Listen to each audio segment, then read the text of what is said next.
दोस्तों आज मैं बात करने वाला हूं दो बुद्धिजीवियों के बारे में, जिनमें से एक बुद्धिजीवी को तो नया नया इतिहासकार बनने का शौक चढ़ गया है और दूसरे को बकचोदी करने का शौक चढ़ गया है, सच बोलूं तो इस वीडियो के अंत तक बने रहिएगा और वीडियो अगर आपको पसंद आए तो लाइक शेयर अवश्य कीजिएगा। तो दोस्तों आज मैं जिस इतिहासकार की आपसे बात करने जा रहा हूं ना, उसका नाम है जावेद अख्तर।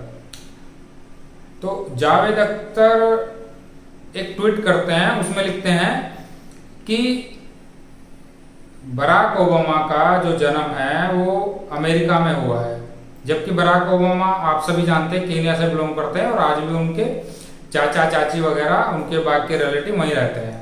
तो बराक ओबामा को अमेरिका ने 2 बार मतलब चुनाव लड़ने का भी अधिकार दिया और वो तो आपको भी पता होगा कि वो 2 बार राष्ट्रपति बन चुके हैं।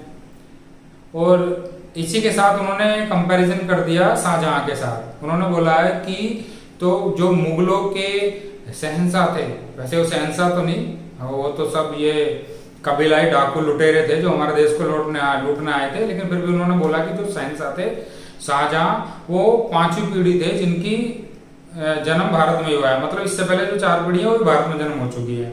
और शाहजहां की जो मदर थी और ग्रैंड मदर, वो दोनों हिंदू राजपुतानी थी, लेकिन फिर भी जो भारत है उनको एक्सेप्ट नहीं करता, उनको बाहरी कहलाता है।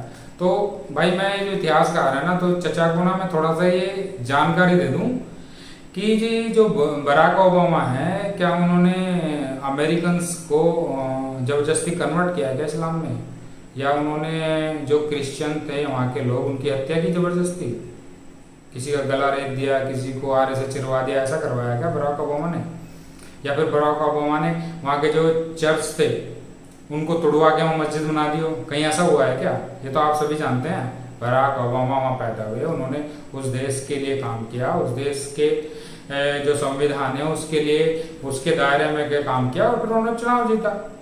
तो भैया आप ये बता दो कि जो शाहजहां थे और शाहजहां के जो अब्बूजान जो भी रहे हैं उन्होंने क्या क्या काम किया है, तो आप सभी को पता है ना।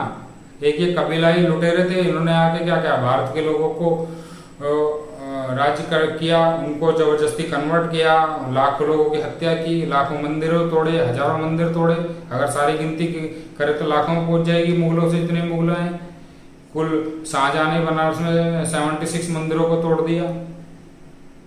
और दूसरा क्या, शाहजहां ने क्या मतलब चुनाव लड़ा था वो कि जो यहाँ का शहंशाह बन गया था? अरे वो तो जबरदस्ती शहंशाह बन के गए ना, आप कैसे कंपैरिजन कर सकते हो उसके लिए?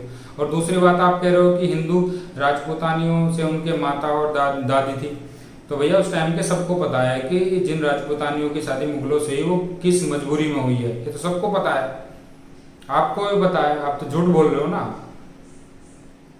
और वैसे भी हिंदू से तो शादी आपने भी की है, वो अलग बात है कि वो लव जिहाद किया है आपने, और जो लव जिहाद से जो प्रोडक्ट पैदा हुआ तो सबको पता है ना, पता है, वो भी आपके नक्शे कदम पर चल रहा है। मुझे तो लगता है दोस्तों चचा ने कोई सस्ता गांजा फूक के ये पोस्ट कर दिया है। वैसे भी आजकल बॉलीवुड के बुरे दिन चल रहे हैं ना, जब से सुशांत सिंह राजपूत की हत्या हुई है, कोई ना कोई नशेड़ी गंजाड़ी पकड़ा जा रहा है। तो ऐसे इनका बेटा भी इस चीज में इन्वॉल्व रहता है और उसी का ही कुछ लग गया होगा आज चरस गांजा, उसको छुट्टा लगाया और लिख दिया।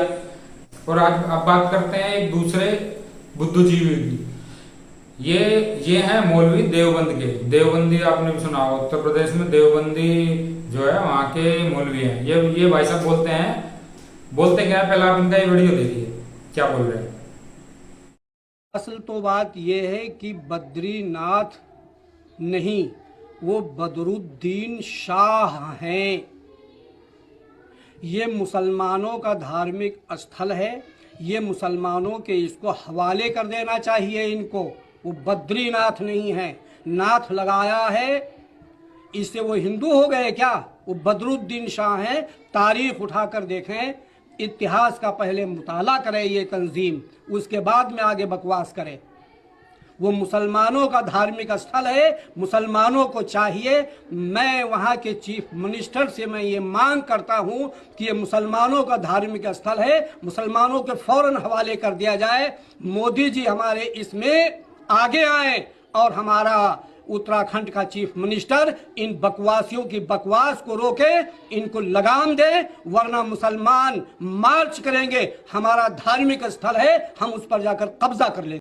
अभी देखा, अब ये बोल रहे हैं कि जो बद्रीनाथ है, मतलब बद्रीनाथ हो, बद्रीनाथ नहीं बदरुद्दीन है, और प्रधानमंत्री मोदी जी को आगे आके ये बद्रीनाथ जो टेम्पल है ये मुस्लिमों के हवाले कर देना चाहिए, नहीं तो फिर देखो ये इन्होंने धमकी भी दी है, इन्होंने धमकी दी है कि हम वहां तक मार्च करते जाएंगे, उस पर कब्जा कर लेंगे। तो भाई पहले तो मैं ये कहना चाहता हूँ कि ये जो शांति प्रिय लोग हैं ना, ये 1400 सालों से ना बहुत से इन्होंने चमनचूतिये पैदा किए हैं, ऐसे जैसे जैसे ये है, जैसे अभी इन्होंने बोला, ज्ञान इनको दिले का नहीं होता और ये बातें लंबी चौड़ी कर देते हैं। मतलब जो चीज 14,000 साल पुरानी है उसको ये 1400 साल पहले इनका जन्म हुआ और ये बोलते हैं हमारी है। पहले तो ये मूर्खता है, और सही बोले तो ये मूर्खता नहीं है, ये इनकी स्ट्रेटजी है। ये स्ट्रेटजी 1400 साल पहले हुई है और जहां जहां भी ये रहे इन्होंने ऐसे ही किया। पहले वहां धीरे से बचे, फिर अपनी जनसंख्या बढ़ाई और फिर उस पर अपना अधिकार दिखा दिया और फिर उस पर अपना कब्जा कर लिया। वैसे दोस्तों इन चमनचूतियों के इस वीडियो के वायरल होने के बाद ना ये लोग ये गिरफ्तार हो गए हैं और इनको वैसे भी योगी जी अच्छी खासी खुराक देंगे ताकि ये लाइफ में दोबारा ऐसा कुछ बोल ना सके। अब बात दोस्तों आपके लिए, मैं जो इन बुद्धू जी भी बोल रहा हूँ या चमनचूतिया बोल रहा हूँ, ये तो एक थोड़ा मजाक हो गया, लेकिन ये मजाक नहीं है।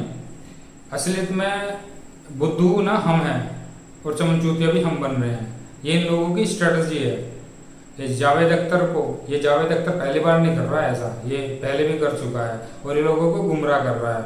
और जैसा ये मौलवी देवबंद का जो ये पहले नहीं कर रहा है, इस जैसे लोग पहले भी ऐसा कर चुके हैं। क्योंकि मैं आपको बताना चाहता हूँ कि जो अभी भारत में हिंदू कितने 78% है, 78 तो खैर 2011 के हिसाब से है, लेकिन जो भी 70% हिंदू बचे हैं उसमें मैं गारंटी लेता हूँ कि 90% जो हिंदू हैं उनको अपने इतिहास के बारे में नहीं पता होगा। और मजे की बात यह है कि उनको इनके इतिहास के बारे में भी नहीं पता होगा। ये लोग हम लोगों को गुमराह करते हैं। हमारा इतिहास ये जो जितने भी नए नए इतिहासकार हैं ना, ये सब मैक्स मुलर थ्योरी पे चलते हैं। मैक्स मुलर के बारे में एक वीडियो बनाऊंगा, बताऊंगा कि वो कौन था, उसने हमारे इतिहास में क्या क्या गलतियां जोड़ी हैं। और गलतियां ऐसे नहीं हुई है, वो जानबूझकर गलतियां की गई हैं। हम लोगों को हमारा ना इतिहास खत्म करने का कोशिश की गई और लगातार अभी भी हो रहा है। अभी अब हमारी किताबों में देख लो ना, तो ये उन्हीं में से ही उन्हीं की कैटेगरी के लोग हैं अभी जो आ रहे हैं, जावेद अख्तर टाइप के। और ये जो मौलवी है, ये बद्रीनाथ को बदरुद्दीन बता रहा है। ये दोस्तों मैं सिर्फ लास्ट में ना यही बात आपसे कहूंगा कि ये जो चीजें हैं ना, ये जानकारी आप सभी को होनी चाहिए। आप सभी को अपना इतिहास पता होना चाहिए। तो हमें कोई भी यार पागल बना जाएगा। वो बना रहे हैं ना, देखो हमें कैसे जातियों में तोड़ रहे हैं, बोल रहे हैं कि हिंदू धर्म में तो इतनी कुरीति जातियां थी, जबकि यार जाति तो हमारे धर्म में थी नहीं। ये तो पता ही है। ये तो 1500, 26 और 1600 शताब्दी में हमें जातिवाद में बांट दिया और हम बट भी गए। तो दोस्तों आज की वीडियो मैं यही ख़त्म कर रहा हूँ। और अगर आपको लगती है कि ये जानकारी से भरपूर है तो इसको प्लीज़ शेयर कीजिए, और मेरे हिसाब से शेयर करनी चाहिए। और ऐसे जो घटिया लोग हैं उनका नकाब उतरना चाहिए और सभी को जानना चाहिए कि ये क्या गलत चीज़ फैला रहे हैं। एक बंदा बराक ओबामा की जो कंपैरिजन है वो शाहजहां से कर रहा है, जो कभी हो ही नहीं सकता। और दूसरा ये देखो बद्रीनाथ जो हमारे 4 धामों में से उसको बदरुद्दीन बता रहा है। तो आशा है आपको वीडियो पसंद आई होगी, आप इसको शेयर करेंगे। इसी के साथ जय श्री राम, जय हिंद, जय भारत।